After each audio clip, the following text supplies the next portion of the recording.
This is the Tango Alpha Lima podcast. They call me crazy cause I'm facing all my giants. They try to scare me into thinking I can fight it. They tell me I should never even think of trying. But that's just me, I'm gonna live out in defiance.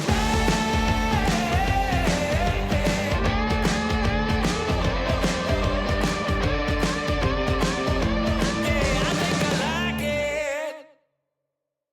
it. Welcome, Alphas. Thanks for joining us. We've got a great show for you today. We'll be joined by Alicia Freeman, who, alongside her husband, Miles, co-founded a philanthropy that supports animal shelters, food banks, and veteran causes, including a partnership with the National Medal of Honor Museum.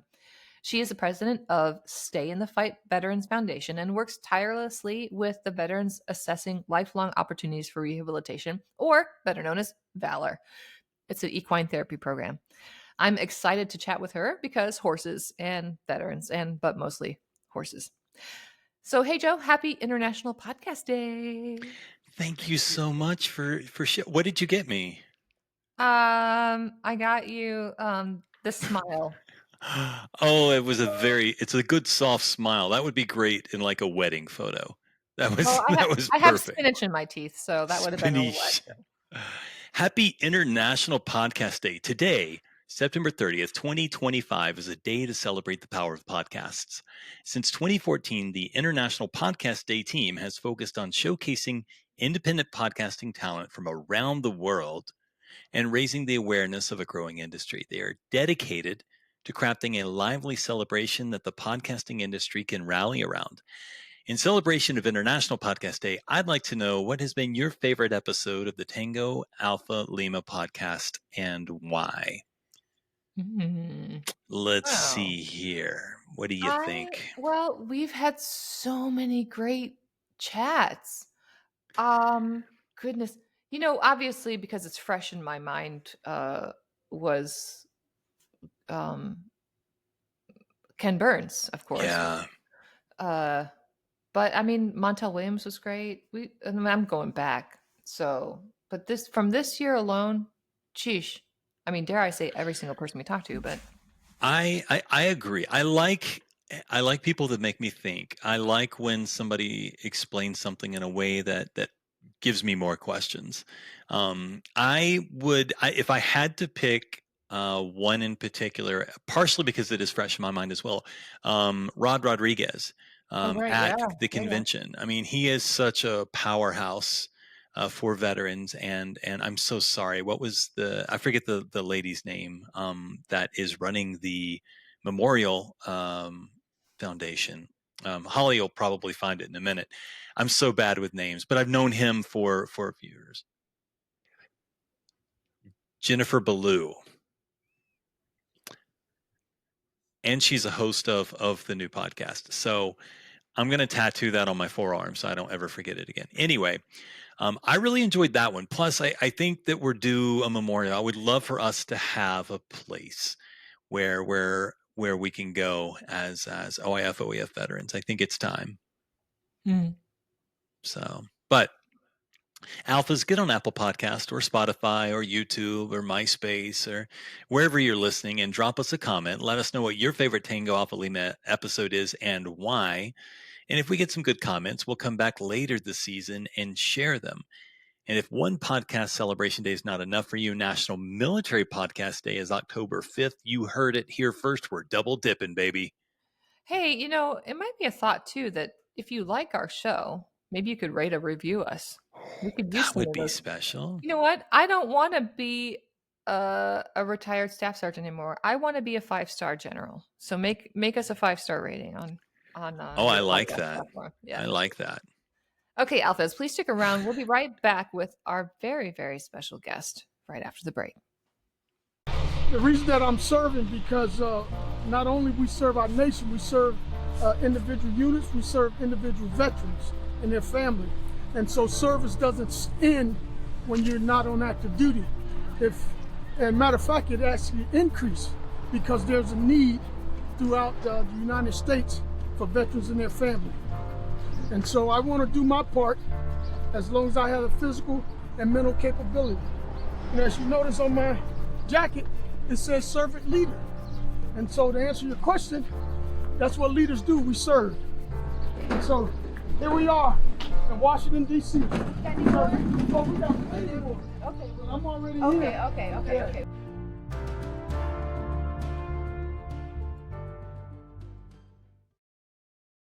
All right. Today we are joined by the president of Stay in the Fight Veterans Foundation, Alicia Freeman. Alicia, Hi. thank you so much for hanging out with us today.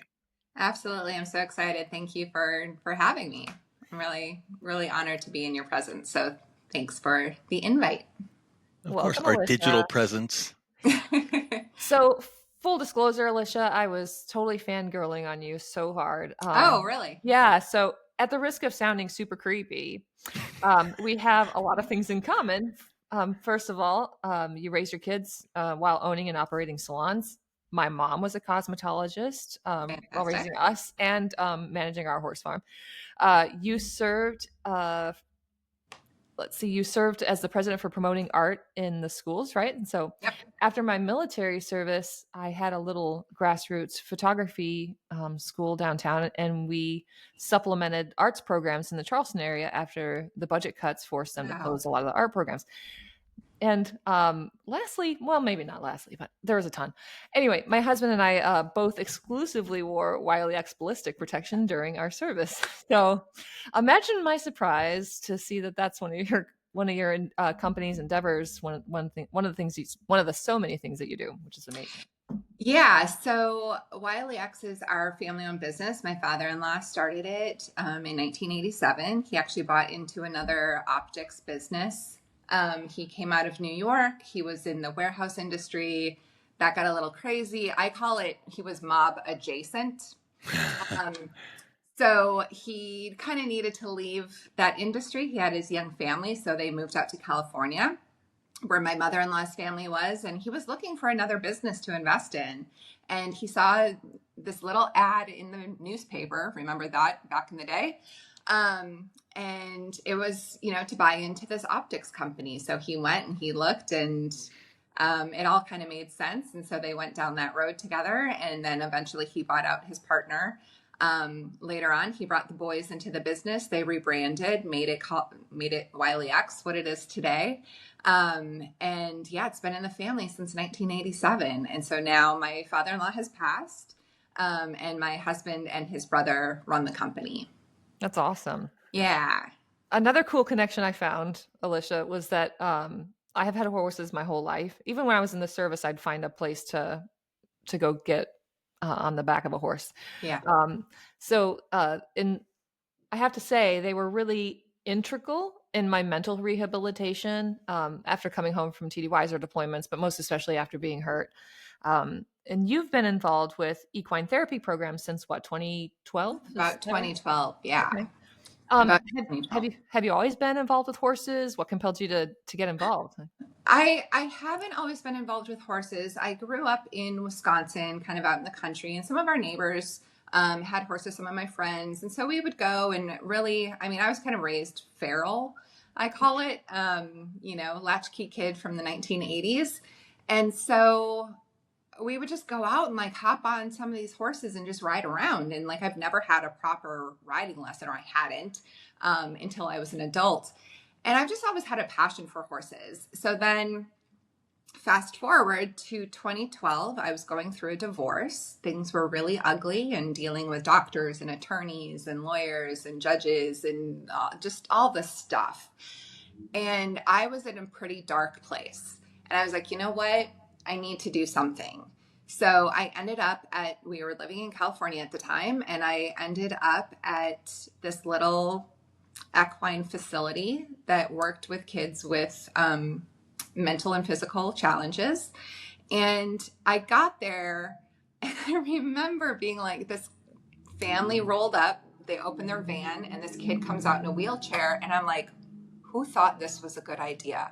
This is what are we doing? Putting this kid who can't help himself at all, can't speak, can't literally is just there. What are we doing putting him on this horse? But I was like, I'm going to keep my mouth shut. We're just going to see what happens and how this plays out. They've been doing this a while, clearly. I'm the new one. I don't know what's up. So they put this young man up on this horse.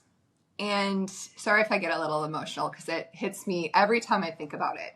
So this young man who has every need taken care of for him by other people. He can't help himself in any way. He has no liberties. He has no freedoms. He's really confined within his body.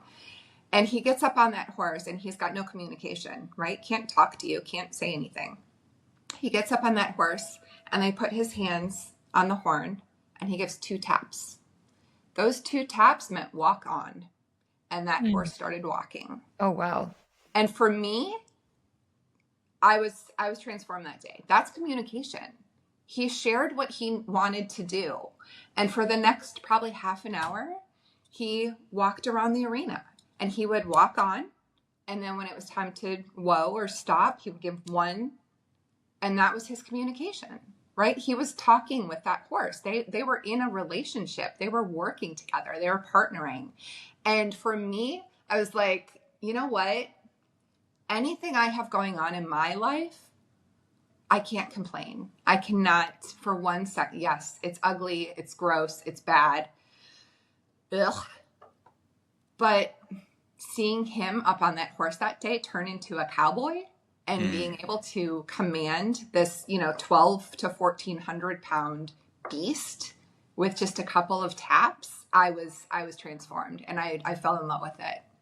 So I started volunteering there pretty regularly and did that for a number of years while we were in California. And then we moved to Texas 4.5 years ago. And when we first got here, my husband had some health issues. And so my focus was really keeping him alive, making sure that everything was okay. He had a few surgeries. He had some heart stuff. He had a pacemaker put in. Like he had cancer before. Like there was just stuff. So one day I woke up and it was like, he was fine. He's alive. Like there's nothing I needed to do. And I had nothing going on in my life. I was like, my focus was purely him and our kids, obviously. So, I Googled that day, equine therapy, and there was a facility that's a couple of miles away as it happens from our home. And I showed up that day and I was like, I'm here. I can help, take advantage. Like I don't have a job, so I can work as much or volunteer as much as you need. And they looked at me like I was crazy. And I was like, and I probably was a little crazy. And so I was just like, just take advantage of it. Like, if you need help, let me know. I will help you. That is what I'm here for. And the first couple of days, the very first person I met, her name is Jessica. She's fantastic. She's actually on our board now. And she was like, I really thought, like, who is this chick? Like, what is she doing? Who does this? And so it just turned into this really great thing. And so I started volunteering there a lot. And then my husband and I, with Wiley X, we started supporting their veteran program that they have. So we paid for all of the equine training and skills stuff for all of the veterans that were going through their program at that time, just as a way to give back. And yeah, it's now led into this thing. So it's been a really great move down here, and just anything with the horses, I'm all in on. I love that. As somebody who's never, really interacted with horses outside of just, a few times, I have consistently heard from people who also have never ridden or owned horses that equine therapy was incredible. That it completely woke them up to something. And I think that the reason why that one story about that young man moves you so much is because I think that when you're somebody that feels like you don't have freedom and you get to experience that, it's evident. You get to see somebody's spirit just sort of let go of all the confinement and the chains that their body may place on it. Yeah. And there's so much tied in between the mind, the body, and the spirit that when one thing is constrained, you have to find ways to let the others be free. And you gave somebody an opportunity to do that. And so, it's we go from talking about that stuff that I did want to circle back to Wiley X for a second. It seems silly to talk about but it's not, because it's funny. We interviewed the founder of ID.me, and it's like these things that you don't realize sometimes when you're using these products, that there's a human being back there somewhere that made this stuff. Yeah. And we used that same stuff all the way in 2004, the goggles and stuff that we used. Yeah. And so your family has got this long history of supporting the military. You guys have, not just with like, protective eyewear, but, the things that, that it seems like that's where your heart is being a part of these things. So how does that kind of business intersect with the philanthropic work that you do with your foundation? And what does it mean to support service members on both the front lines and then after their service as well? I mean, so many people just pick a pocket and they stay in it. And it seems like you are wanting to be a part of the whole process. And I think that's great. Yeah, I mean, if you think about it, thank you for all of that, by the way.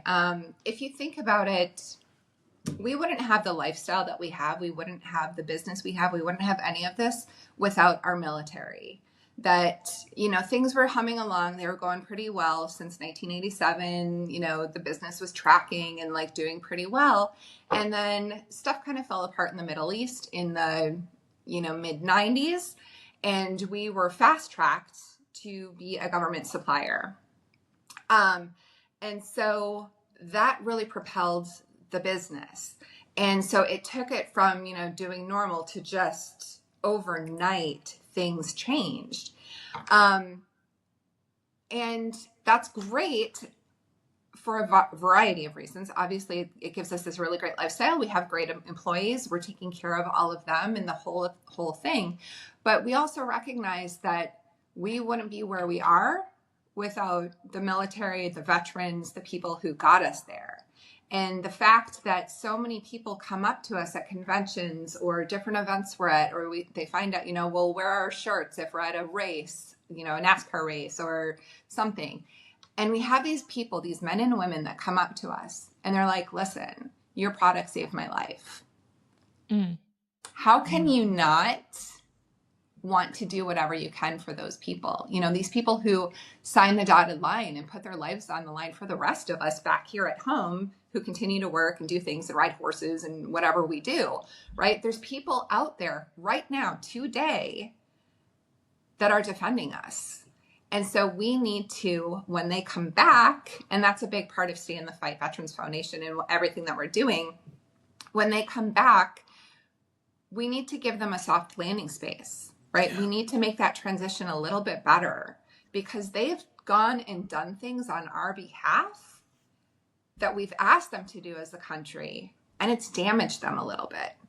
So I can only do what I can within my power. And so if I've got these resources to financially give back, if I have time to, donate my time to volunteer, that's a way I can give back. If I have the ability to produce a product, that's a way I can give back. Whatever it is that we're able to do, we should do it well.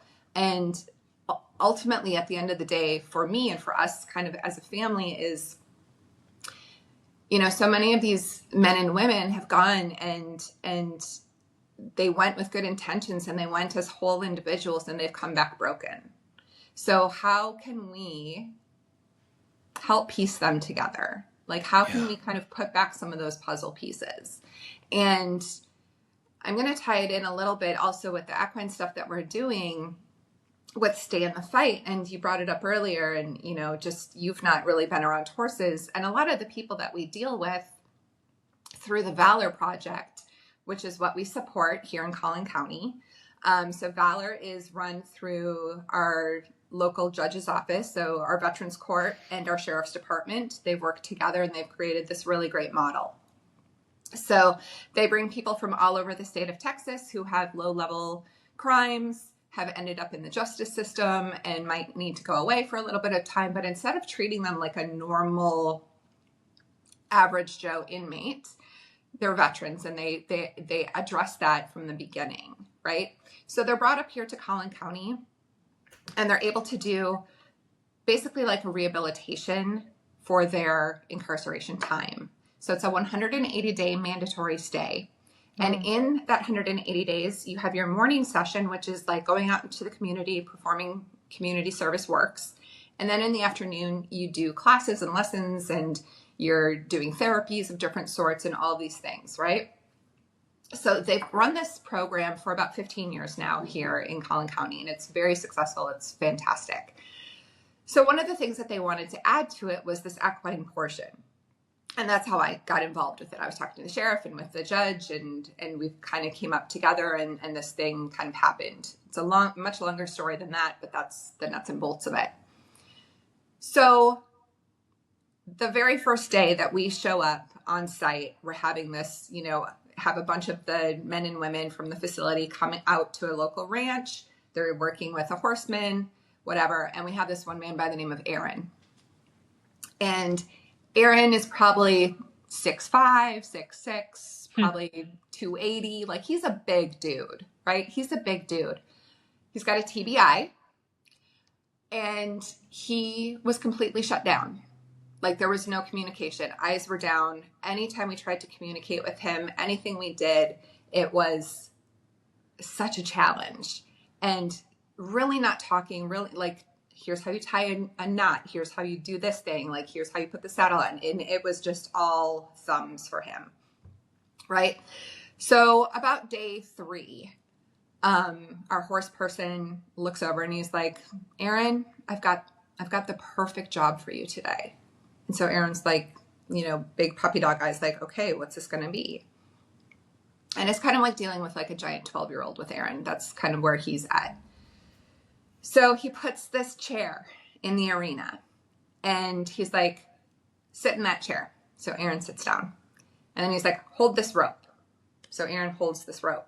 Now at the end of the rope is a horse. And he said, now, if you're able to calm yourself down and you just sit and like, don't think about anything, that horse eventually will approach you. Because right now it's reading your heartbeat and it's saying, this is fearful, this is dangerous, and so I need to stay away. But if you're able to calm your heart rate, that horse will come up to you and approach you. So 3 hours later, no bathroom breaks, no cigarette breaks, no, snacks, nothing.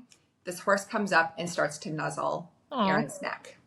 I lose it, right? I completely lose it. So that's kind of like the first thing that happens. So later on in the day, in the afternoon, again, Aaron's a big guy, really big man. But we had a horse. His name is Valor, and he's an 1,800-pound Percheron. So he's about the only thing that we can put Aaron up on.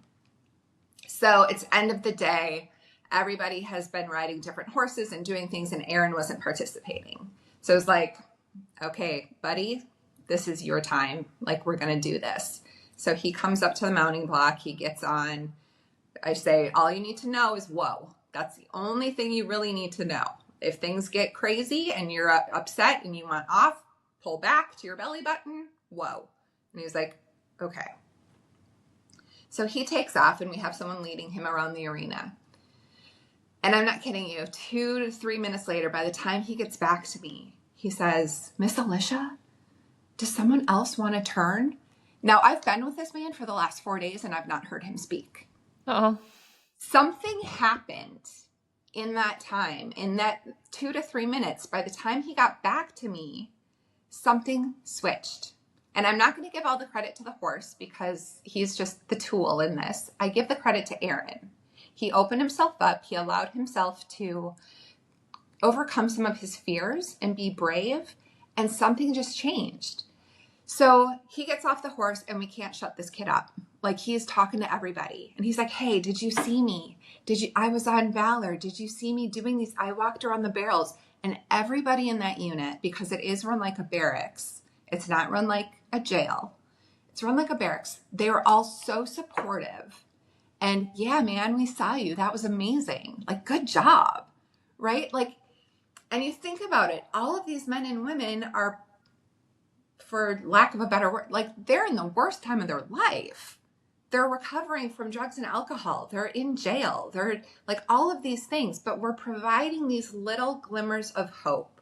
and these situations to help them kind of overcome in a different way whatever they've experienced. And just seeing that transformation happen so quickly with Aaron, again, it was very much like my very first experience where I was like, dude, I'm in. I am all in. Whatever just happened out there, it was amazing. So we need, like, I think everyone should be in horse therapy. Like, all of you should participate. But it's just such a different relationship. And it's a relationship where you don't need to have any verbal outside your mouth words. It's touch and intention and, thought and control and all of these things that you don't really need to have language for. It's just that feeling. So that was a really special thing, but sorry to ramble on with all of that. I love that story. Thank you. Yeah, it was just, That's good stuff. It really highlights kind of some of the work that happens in equine therapy. And I'm not an equine therapist, so don't hear that. But I've been around it enough and I've seen enough transformations that there's something special that happens out there. For sure. I think there's also power in that horses and herds and numbers, they tend to self-regulate amongst the heartbeats. And so for me, like if I'm having a bad day or something, I just go out to my pasture and I stand amongst my horses and I instantly calm down. They'll just surround me and they'll bring me in, and obviously they'll start grooming me and I'll end up a dirty mess, but it's the best part of my day. And I will say this, you were talking about this young gentleman who was wheelchair bound, and, when you're on the back of a horse, suddenly when you're in a wheelchair, you're looking up at everybody. Yeah. And Joe, you use a wheelchair sometimes, so you can probably appreciate this, where you're kind of a bit lower, and not to say you're diminutive, but it changes your perspective a lot. And there's something about being on the back of a horse. It empowers you. Now you're suddenly taller than everybody. Yeah. And if you're immobile, whether you have the loss of legs or loss of limbs, suddenly you have 4 legs, and there's power in that too. Well, and another thing that people don't even realize or know about also is the movement of your body helps with your digestion, right? So if you are constantly in a prone state where you're not really moving, everything kind of starts to shut down, right? Like it makes it harder for things to move through our body. So when you put someone up on a horse, now maybe they've never walked in their life, but you put them on a horse and the horse actually replicates walking. So your body is twisting and moving, and all of those things inside of you start working together, and it helps. And it's like, it sounds crazy and it's, a little rando. But just being able to have that bodily function returning to you, right? Like that is so huge for so many people who don't have that. And 100% agree about, if you're constantly in a wheelchair or you're constantly lower or whatever. So in my second pregnancy, I was in a wheelchair and bedbound for the last 6 months of my pregnancy. And just being out in the public and having people and looking at you and they're like, oh, that poor pregnant lady who's like, oh, her husband is so sweet and like pushing her around. And I was just like, dude, what? No, like, don't take away this is like for me, it was temporary. But what are you doing? Like, it doesn't change who I am just because I'm in this different situation. Mm-hmm. Like, don't treat me a different way because of something you know nothing about. But I've had, not to cut in here, but I've had people talk louder to me when I was in a wheelchair. Yeah. Or what? No. Lower. And I'm like, really? That's where you took this?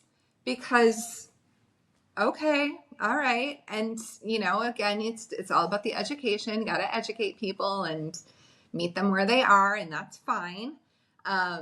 But yeah, it's when you have those experiences and you get a different perspective, it makes you look at the world a little bit differently and treat people a little bit differently. And just because, and I tell this to all of my kids, everybody has something. Some of it's a little bit more visible, right? Some of it's a little bit more on the surface and you can see what's going on, but we all have something. Mm-hmm. And you just got to figure out what that something is for everyone And if you can relate to it, great. If you can't, learn more about it. Like, learn a way to relate to it. Learn a way to communicate with people. That's just, nobody wants to be isolated because of whatever they're going through. That is the worst thing for anybody, in my opinion, is that isolation. So if we can open that up and start some dialogues, great. You dedicate a lot of your time to volunteering and giving of yourself, and that can be draining, especially when you're dealing with folks who have physical or emotional things they're working through, right? Yeah. So what do you do for yourself to fill your cup? So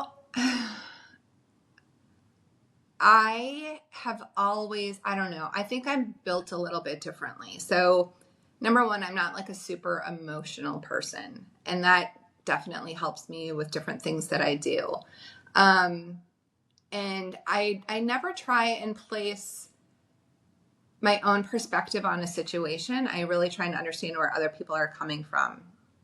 And so, I might disagree about something, or I might, have a difference of opinion or whatever, but I really try and meet people where they are and see where they're coming from. So for me, because of the life that I've had and because of the way that I was raised, I started doing candy striper stuff when I was in like 6th grade, started giving back, and I went to the local VA, and I would go around with all of these men, that are in the hospital, missing limbs, bandaged up, tore up, and I would deliver them candies and flowers and, magazines and different things. And so I've been put kind of in these situations that are really tough and difficult from a pretty early age, and just kind of had to adapt. And for whatever reason, for me, it made sense and it worked, and I thrived and I enjoy it. So that's kind of where it started. And then it's just always been something for me. You get so much more when you give back. I know that I get so much more out of every interaction I have than the people who are experiencing it, just riding around on the horse, whatever. For me to be able to provide that to someone gives me such joy, and it's so fulfilling.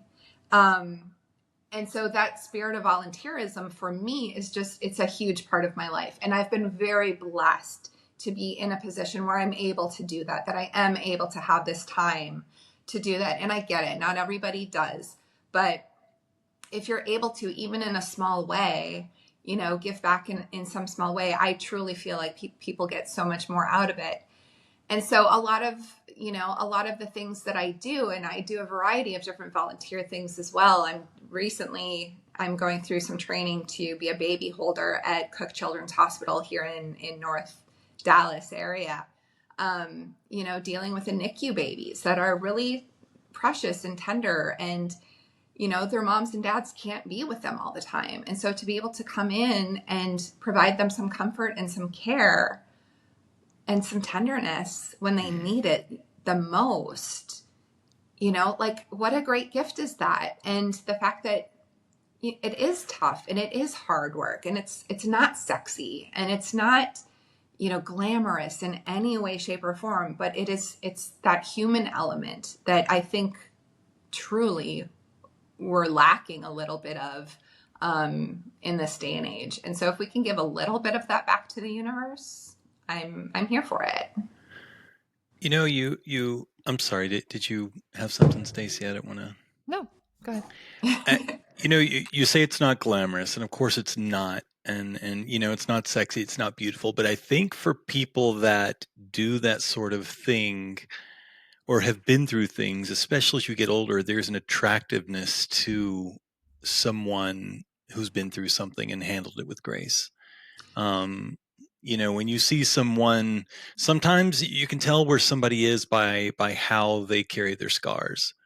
And sometimes you see people that have obviously been through things, and the second you meet them, you're like, I could sit down and eat lunch with this person and talk to them for 3 hours. And so, sexy is probably the wrong word, but there is an attractiveness to someone who's handled adversity with grace. And that stuff, I think the biggest way you can heal is through service, whether it's nonprofit or whether it's military or what. I think when you know, a lot of us in the military, we get out, we forget that what felt so good about it is that we served something that was bigger than us. Yeah. So for you, how did growing up, I mean, you've got a family with a military service across multiple generations. How did growing up with the stories of your great grandfather in World War I? And by the way, I just want to say horseback medic. I was just a regular corpsman. Like Yeah. I was running around like an idiot on my legs. I didn't have a horse or anything, but horseback medic, that sounds like the coolest job ever. I'm like running around like a poor person on my own legs. Yeah. And you had a grandfather with Purple Heart in World War II. How did this stuff influence your decision to dedicate so much of your life, you know, stay in the fight, Veterans Foundation, and just through everything that you do?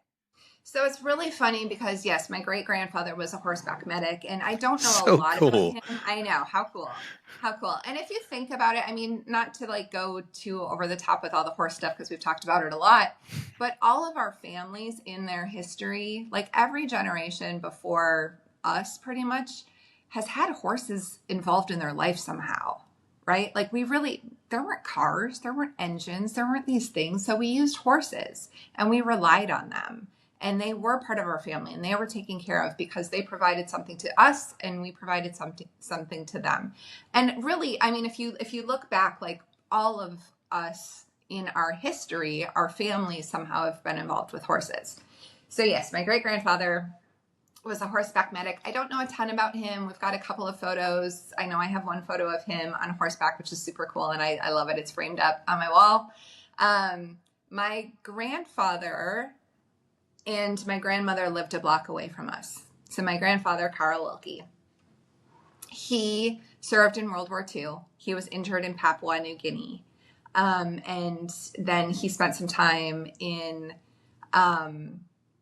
Germany, back in the hospital, getting fixed up. He was shot through the foot. And so it was very revolutionary at the time. Instead of removing it, they shortened his foot by about 4 inches and reattached his toes. Crazy story. So he had one normal foot and one kind of shorter foot.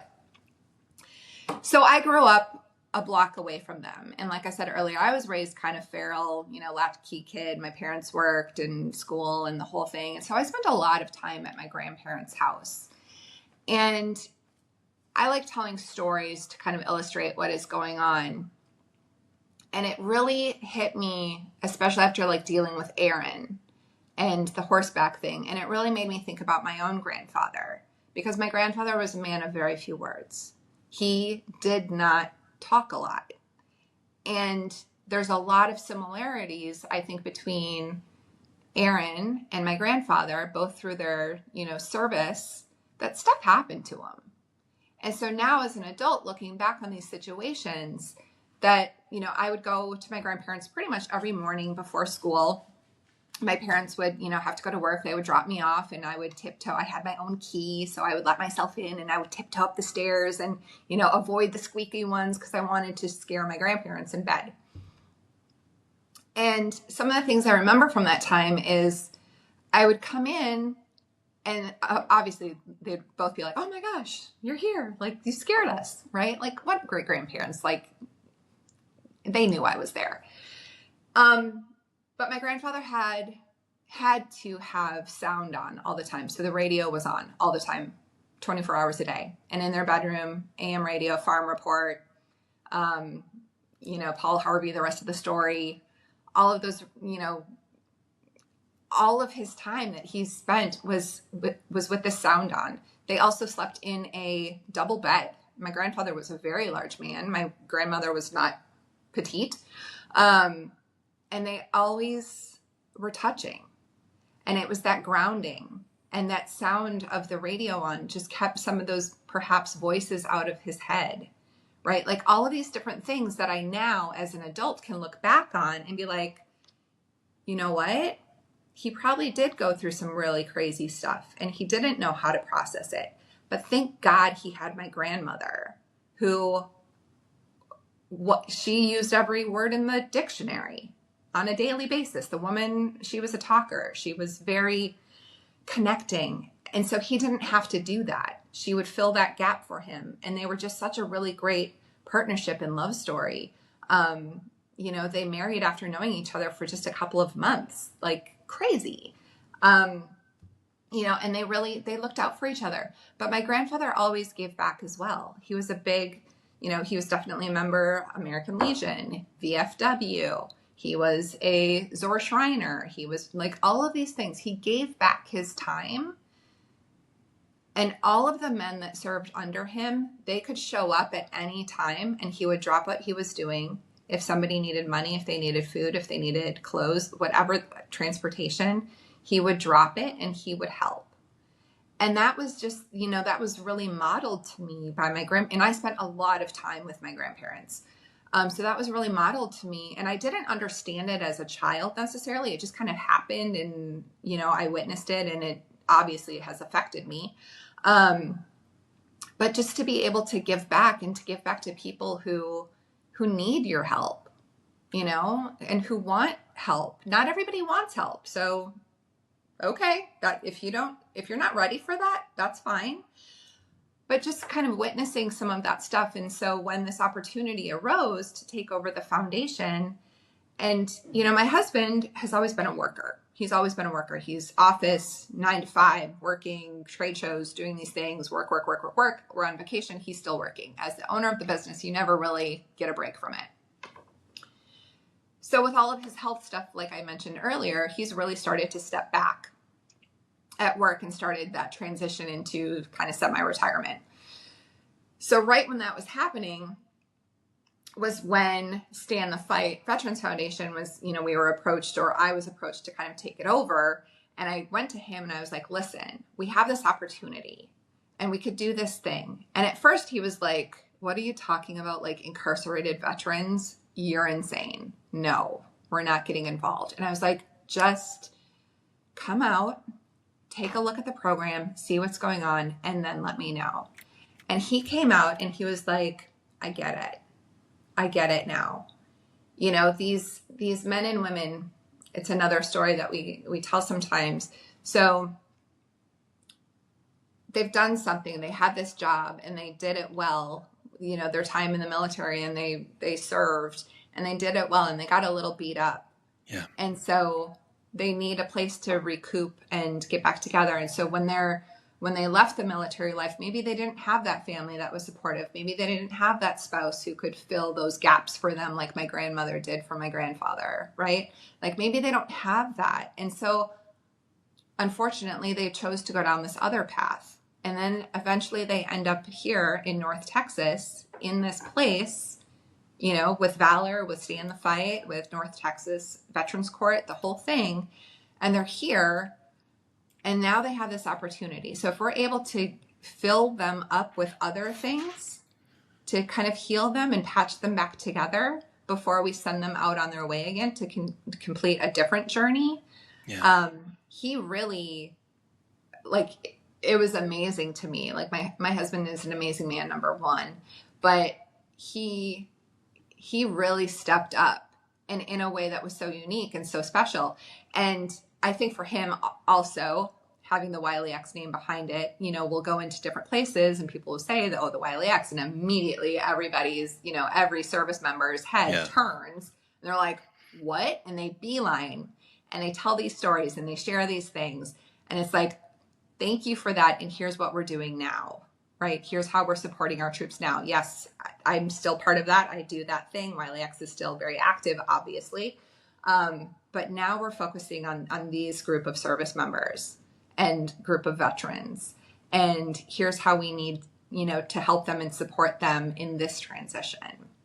And it's just been a really beautiful thing for us as a family, and something that we're so proud of. And, you know, telling our kids this, because, you know, your kids don't think you're so cool all the time, but, you know, having our kids be excited for this and proud of us in a different way. Like, obviously they were proud of us before, you know, we have this great life and things are good, but being able to give back and do things for other people so selflessly. And I hate, like, I don't want to be the poster child for being selfless, but, you know, if you're able to model that for your kids, hopefully. Mm-hmm. And it's really special having adult children as well. Having your adult children kind of proud of you is a pretty special thing. So it just makes you want to do that much more.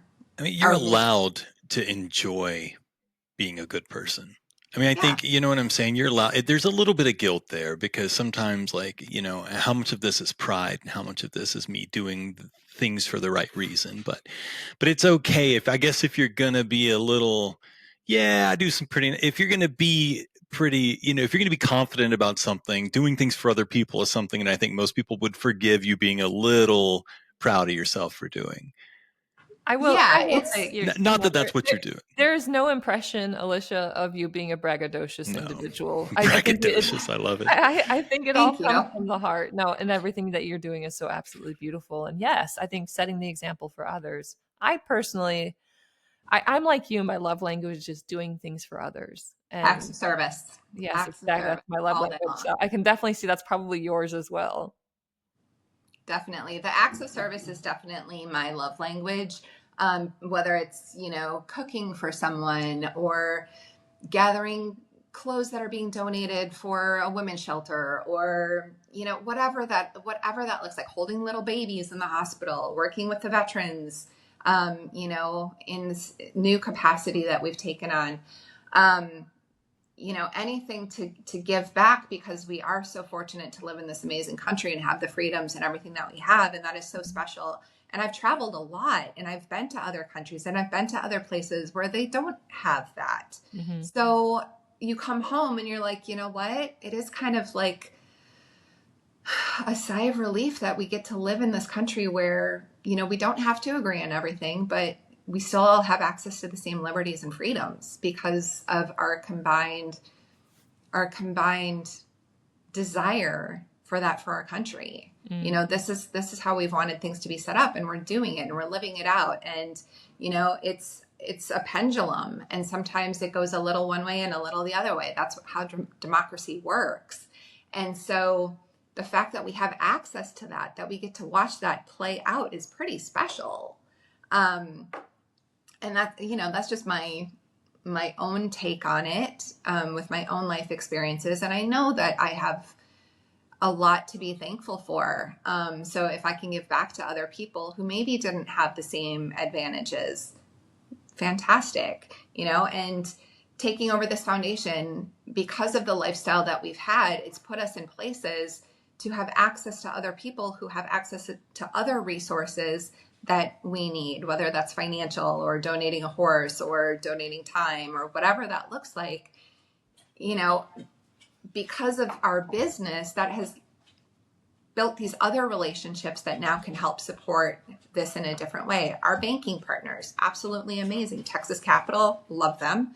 You know, we do our banking with them, and they've given back to us in such a huge way financially and supported this because they believe in what we're doing. That's awesome. We've partnered with the Medal of Honor Museum. My husband and I are, you know, sponsors of the new building and facility and the whole thing down in Arlington because of that relationship, because of our work, and our philanthropy. They've donated their building to us to be able to have our first gala in October, right? Like, that's a huge blessing to us. And to be able to invite people to go to that museum. And I mean, if you've not been there, let me know. We'll go. We'll do the whole tour. It's fantastic. Alicia, I'm going to get you down to my farm so you can ride a big Brabant. Absolutely. Absolutely. They're gorgeous. But yeah, so just having access to these different things to help, I guess, support financially or emotionally or whatever, you know, some of these other passion projects that we have going on is really cool. So, and that's part of that whole community and tying things together and teamwork and, you know, really supporting each other and through some of the not as glamorous, sexy, lovely parts of it. But some of it's really fun and really cool and special. So I'm just really excited to be part of all of that. Awesome. And we would love to have you guys come down to our gala. Come on down. We'll put you up and show you around. We're having a poker tournament for our first big fundraiser. So we're super excited. Oh, cool. That sounds incredible. And auction off some Wiley X gear. we're auctioning off some really cool experiences as well. Yeah. So we've got some partnerships, with NASCAR and different racing, Jim Dunn cool. Racing. So we've got some really cool race experiences, some really cool vacations. We've got some cool products, obviously Wiley X. So it's going to be a really fun night. Wonderful. Yeah.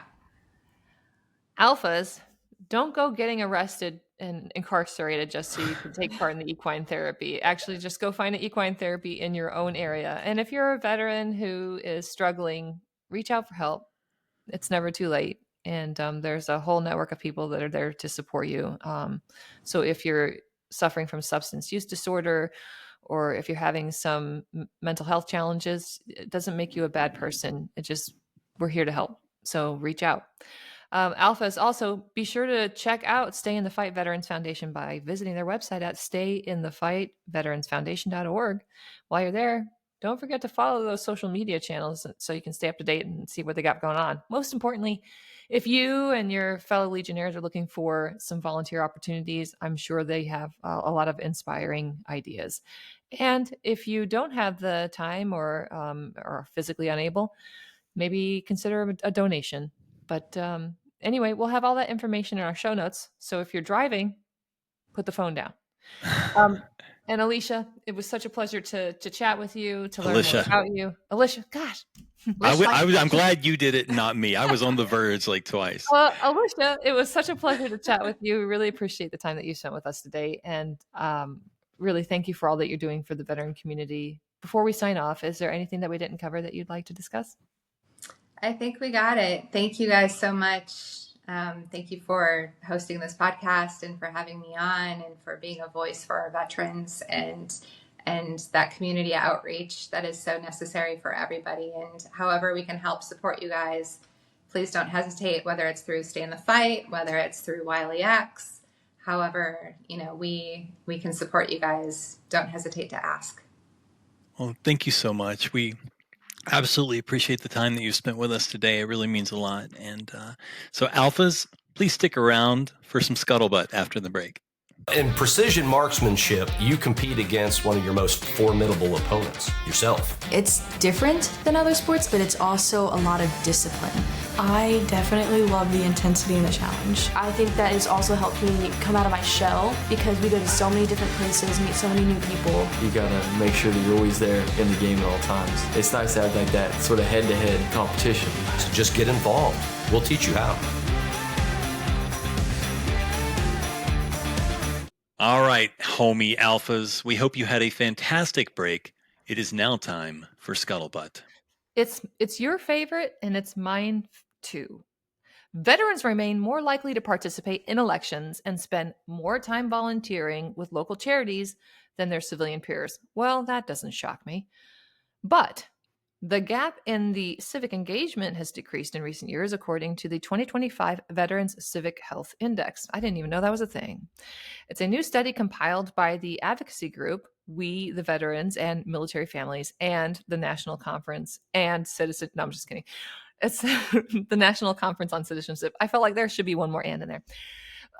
We're seeing both across veterans and civilians that there is a slight drop in many civic health measures, said Chris Marvin, primary author of the report.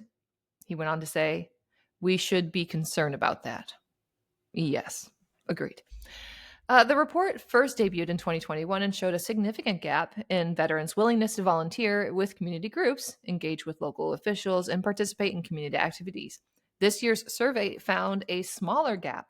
The veterans and civilians reported volunteering at similar rates, 27% versus 28%, which is pretty close. But veterans who gave time to local groups averaged 93 hours of charitable work compared to 69 hours of non-veterans. Well, I think Nice. that's just our aggressive need to be better than anyone We're going to else. help you better than other people help you aggressively. We're the best, and we're going to show up 1 hour before start time. Oh, you were here at 8. I'll be here at 7:15 tomorrow. True that.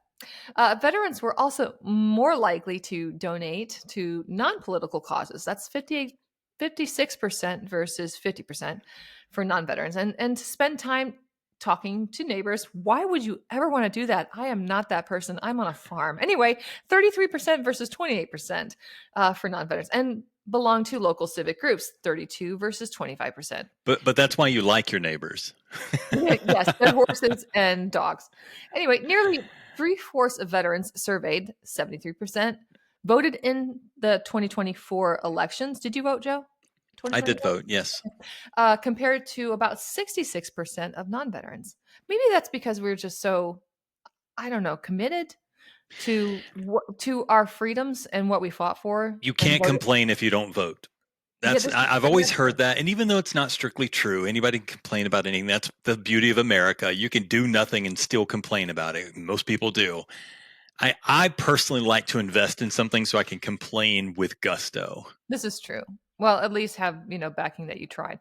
Roughly 64% of veterans voted in their last local election cycle, compared to 53% that didn't. Well, from the non-veteran community. Marvin said he hopes that these findings underscore the need for civic groups to seek out and recruit veterans, not out of pity, but out of need. So many organizations, their first thought is, we need to help the poor and down out veteran, he said. I don't know if he sounds like that, but that's just not better. Folks should be thinking, I have a problem to solve, and who can help me solve it? Probably veterans. Well, who else? We might have caused the problem, but we can also fix the problem. Yes, true. The report also notes that family members connected to service members and veterans also appear more likely to be connected to the community causes, although research data in their contributions is less available than the veterans' figures. Ben Kaiser, executive chairman of the We the Veterans and Military Family, said officials hope to build on that work in the coming years to better show the full value they bring to the local communities. If we are more intentional about recruiting veterans and military family members, more will step up, he said. We'll see more investment and more time in terms of absolute numbers of people volunteering. I agree. I appreciate being civic-minded. I'm very civic-minded. I agree more, and I'm more civic-minded. Well, I agree more than you, because I'm definitely How dare you? How dare you? We'll have the link to the Military Times article, as well as a link to the full report, in the show notes. So, whether pressed against the side of a Humvee or hunched under a poncho liner shaded at patrol base, I'm bouncing, dude. My mind had a lot of imagery happening. I'm sorry. Carry on. Can we start? You've never. I thought you read those kinds of books. Yes, I do. Unabashedly, Joe, I do. It's too hot for romance in Iraq, so hopefully none of them take place there. But whether pressed against the side of a Humvee or hunched under a poncho liner shaded at a patrol base, music has always been more than a distraction for deployed service members. It is a lifeline. For troops in the field, deployment playlists are not just about taste. They're about memory, morale, and survival. So Walkman era. Now, I'm in between here in like CDs. And the reason why is because with the CDs, it was hard to keep them from getting sand and the CDs were very finicky. Tapes, some people went back. There was even this one thing that I don't remember exactly what it was. But it was almost like a tape deck, but it had like a memory card that you would put in it. But when I say memory card, it looked like a tape still. I forget what they were called, but back then it was like, I could put 300 songs on this. And I was like, this is 2004. What? I'm like, science. So that's isn't that all the music in the world? By the way, I think a portable CD player is called a Discman versus a Walkman. That's true. And I definitely had my share of Discmans, which I would skip CDs when I was running, like skip. Dang it. So tactile saddlebags of sound. Before the cloud, there was the cassette. In the 80s and 90s, this was last century, many troops deployed with Walkmans or portable CD players. Tapes were mailed from home, shared among squad mates, or bought at PXs in bulk. You could count on a handful of classics making the rounds. AC/DC, Metallica, Garth Brooks. Did you say Garth? I was going to roll through without acknowledging it. No. No. You're not getting away with calling Garth Brooks Garth. My next question, Joe, is how do you know about Garth Brooks? You've never listened to Garth? What was his? I actually liked the album. I can't even. A cover artist musician by the name of Girth Brooks. I'm going to a Girth concert later. That's karaoke if it, Yeah, that would definitely be a Garth Brooks cover band in Speedos. Anyway, so Metallica, Garth Brooks, and maybe some R&B to round out a Fireteam's vibe. Rewinding a tape mid-patrol or swapping batteries during a rest halt gave a sense of normalcy. So we had, but before we move on, I do want to ask, what were you listening to? Did you get a chance to listen to much music? I think you made time if you didn't. I had an iPod at the time. This is my last deployment. My first deployment, I probably had something less advanced, but I had an iPod and a little speaker dock. So every morning, if I was in my hooch on the fob, which I was out on patrol a lot, but I would just press play, and for some reason, my iPod would always revert back to the first song on my playlist, and it was Kathmandu. So every morning I would press play like Kathmandu, and I'm like, Jesus. Next. Skip. I love that song, but I got really tired of it after, that long. Yeah. You? What about you?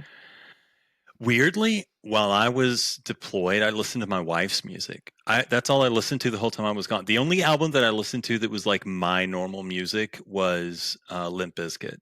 Okay. But it was a CD that I bought while I was there that had Behind Blue Eyes on it. I forget the name of the album, but I listened to a lot of Limp Bizkit. And even though I was never really a big country fan, I did listen to Girth Brooks and the Dixie Chicks, or I guess just the Chicks. They changed their names then. Yeah. I know, but when I listen to them, it's hard because that's when I listen to them. That's what they were called. But I listened to a lot of that, and that was those three pretty much covered the bulk of the music that I listened to. Meanwhile, my wife's at home listening to Tool and Stone Sour and Perfect Circle. She has taste, Joe. Well, she was listening to my music, so yes, at that point she did have taste. Oh, don't reverse that crap. So what were you listening to? Like the Spice Girls? What the heck? No, I mean, for her, it was, she was just listening to the music I normally listen to. And we didn't do this on purpose. It was just I guess I was just imagining sitting in the car, riding, listening to the music she likes. Cause I always listen to what she likes in the car. You're listening to you were rolling down the streets of Fallujah, listening to Enya, like, who can say Dude, the Pure Mood soundtrack. Don't you start on me. That's a classic. That's a classic. I went out with the Army PsyOps guys one time as their medic because I guess they lost one. I don't know. And you trusted that? Oh, that was scarier than I thought it was going to be. Like, yeah, sure. I've been to war. I'll be your medic. And I get in this Humvee and they're playing like Bombs Over Baghdad by Outkast. Naturally. Like over these. And I realized, we're a bait car when we were like in the middle of the city already. That's when it finally occurred to me what I'd volunteered for. Yeah. So that's what I listened to. But in the Burn Disc iPod invasion, as compact disc players gave way to MP3 players and then iPods, troops began to arrive in theater with entire libraries in their pockets. Burn mix CDs from home are still standard. This is probably like 06, I would think, because we didn't have 05, 06, because we didn't have this in 04 really, or maybe it was Marines and we were just too poor. But the original iPod, which was released in 01, allowed users to store up to 1,000 songs in their pocket. But I wasn't going to travel with something that expensive. I think I bought two $15 CD Discman and just carried one in case it broke. Just carried a spare. It was an Apple product. I think it was an MP3 player, but it was like the size of your regular standard lighter, like a hand lighter. It was silver. Oh, the Nano? Was it something similar to that? It was iPad Nano. They had a mini, which was a square, I think, and then the Nano, which was like the size of, it was tiny. It was the size of a lighter. I don't remember. I had one of those as well. I don't remember. But as compact disc players gave way to MP3 players and then iPods, troops began arriving with all this music, loads of songs, thousands of songs, and then streaming. So today, deployed troops rely heavily on streaming services like Spotify, Apple Music, and YouTube. And I'm going to give a shout out to Tidal because they were the first to do lossless music, and I'm a big fan of that. I listen to audiophile, music with really nice headphone IEMs. You can get $20 IEMs that sound better than anything that is wireless. There's really cheap ways to get into it, but I have an MP3 player now because of that, a little FiO M21 that I love. But you get streaming. Installations have internet access through, which is wild to me. Commercial providers or Wi-Fi from third-party satellite services. That just seems like an OPSEC nightmare to have a bunch of E3s and E2s and heck, even some officers I've met with full access to the internet. But streaming does have its limits, including buffering issues, account restrictions, and limited bandwidth depending on location. But convenience, of course, has increased. But music is like Control has not, cassette may have been clunky, but it never failed. And that's kind of what I was talking about. What? I thought there was some, listen, my first studio assignment was the Strategic Command. So it was like super top secret in the vault. And I remember hearing something, and maybe this was just, I don't know, maybe water cooler crap, but I thought like with the cassettes and things like that there was recording, potential recording, which could be an OPSEC thing as well. So just anyway, you tell me the rest of your thoughts. I don't have any. That's good. We're done. I'm tapped out. But convenience has increased, Control has not. Streaming may also lack the personal connection to the medium. Tapes and burned CDs were made by someone for someone. I'll say also that when music is so easy, you don't take it as seriously. I mean, I remember when I was limited to what I could listen to, I don't remember how I got my hands on a Tori Amos CD, but I had listened to that thing for hours. And even though it wasn't immediately like, I like some of the songs, but it wasn't immediately like, oh, this is my jam. I grew to love that music, and now it's a part of my life now because of that. But I took an opportunity to take that music and really, really listen. And I think it's so easy to skip now. I think that's why, our attention spans are smaller. So my daughter and I have been going back listening to a lot of music from like the 60s, 70s, and 80s. And one of the things we are so hung up on right now is Dr. Hook and the Medicine Men. Holy crap. What incredible musicians. And you want to talk about a juxtaposition. I want you to listen to Sylvia's mother and then listen to Cover of the Rolling Stone. But if you want to go deeper than that, and I'll shut up after this, Levitate and then Sing Me a Rainbow. Levitate is the craziest song. Listen to it with headphones because like Ray's in the background going, I can't do that, man. It's so good. Anyway, but music, it brings joy. It fills the gaps. That's kind of what it was made to do. We sang, Tenacious D the whole time we were over there when somebody pulled out a guitar. Which song was it, Joe? Well, Tribute. Let's see, what was the other one? It started with an F. Oh yeah. For all you alphas out there who aren't familiar with that song, it starts with an F and ends with a K. Gently. Yes. But see, now we've got music veteran voices. Ask any veteran what music defined their deployment, and the answers range from brutally honest to painfully funny. For troops that served during Operation Iraqi Freedom, drowning pools, bodies, and System of a Down were inescapable. I mean, you're going to hear Afghanistan rotations might come off with like Eminem, Rise Against, or Toby Keith. On Reddit, former troops continue to share deployment playlists years after their service. In one recent thread, a user wrote, if you didn't listen to Bombs Over Baghdad while cleaning a 240, did you ever even deploy? No, you were probably a fobbit. Another listed Sail. There's a video with a cat jumping off of, like, trying to jump from one balcony to another, and it's like, Sail, as the cat doesn't make the jump. I don't think it's hurt, but that video always tickled my funny bone. As a soundtrack to their entire 2012 deployment, played daily while manning a checkpoint. Songs mark more than mood, though. They become part of memory.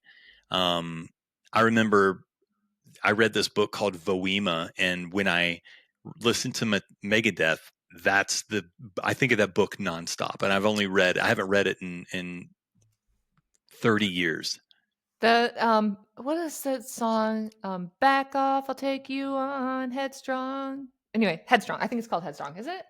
Anyway, that takes me back to my 03 deployment. Yeah. Work anyway. I could go on. And Rascal Flatts. Songs just crazy. Songs mark more than, let's see, they become part of memory. That Linkin Park track might be tied to a rocket attack, but the Rascal Flatts song might mark that final patrol before, RIP rolls in. And for me, though, it was weird to listen to so much country, and Rascal Flatts was part of it. But it's like that was my way of feeling like I was close to home. But, some songs, kind of like Tenacious D for us, arrived organically. They don't get chosen. They get embedded. A 2004 deployment might forever be linked to Evanescence. Oh, yeah. Because that was the only CD someone brought. Or like, for me, that was me and my roommate.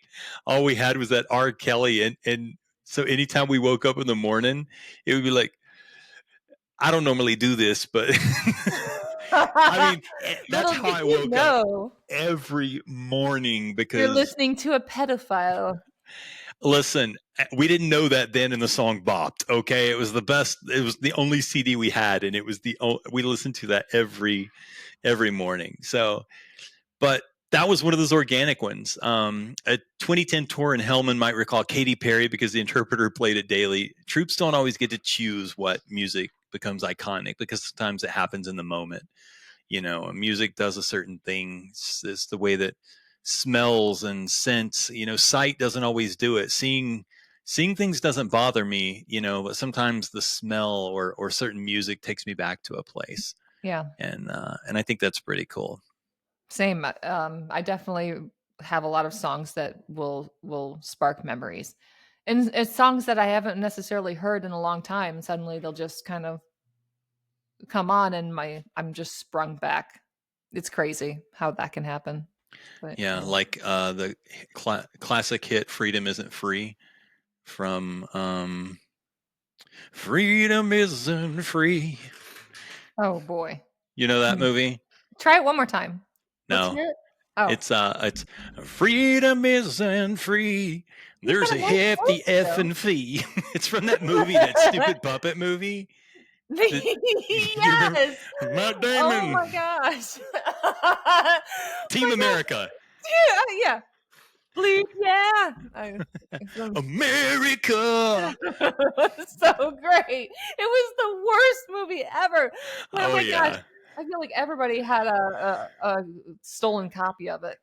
Anyway, I think one of the things that floated around in my house, my kids have, of course, never seen this movie, but one of the things that float around in my house all the time is they're like lambs to the slaughter out there without an actor, or without an actor, they're like lambs to the slaughter. That's what it was. Oh gosh, Alphas, let us know what your songs were when you were downrange on deployment. Vietnam, Iraq, Afghanistan, Korea, World War II, wherever you were. Send us an email. We want to know. And as a side note, if somebody knows how Fortunate Son became like the de facto song of Vietnam, it's from that one movie, right? I don't know. Is that from... Anyway, if somebody knows, feel free to let me know. Sounds good. All right, Alphas, thanks for listening. You can subscribe to our podcast or our newsletter, or send us mail, guest recommendations at legion.org/Tango Alpha Lima. 5 stars. Give us some 5 stars, y'all. I want to be a 5-star general. We'll see ya.